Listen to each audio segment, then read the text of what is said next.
好多香港、澳門嘅朋友咧，想喺大灣區買一間低總價嘅物業，兼顧咧自住同埋長線投資。今日咧，我哋嚟到中山坦洲嘅日鎮半島，睇一睇佢30棟120方嘅4房有咩區位優勢同埋投資價值。呢個盤咧，交通都係非常之方便嘅。我哋通勤咧有3種方式。第一種咧就係到明珠輕軌站用輕軌出行，到達珠海非常之便捷。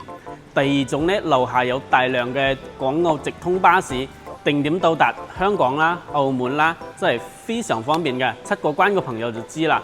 第三種咧，你可以自駕金琴快線或者係香海高速，都係非常之方便到達珠海全城嘅。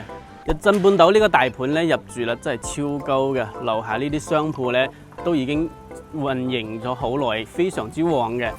基本上咧可以滿足我哋平時嘅生活所需啊！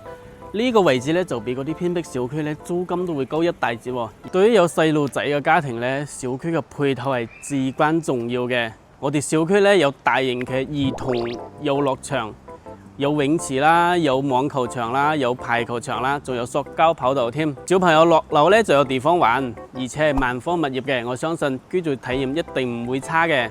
今日咧重點同大家介紹呢套120方3+1嘅戶型。入門之後咧，呢個位置都係我哋贈送面積嚟嘅喎。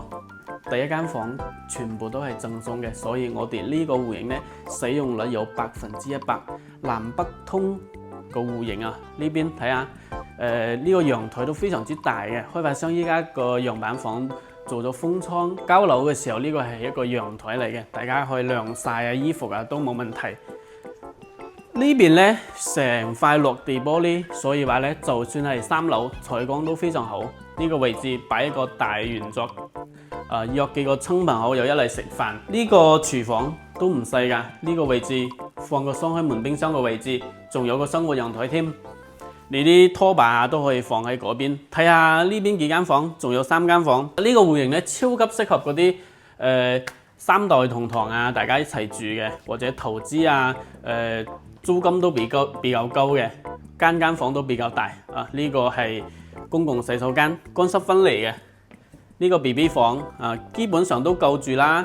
你放衣櫃、放書台，呢個主人房超級大，睇下落地窗玻璃，單獨嘅衛生間啊，乾濕分離嘅。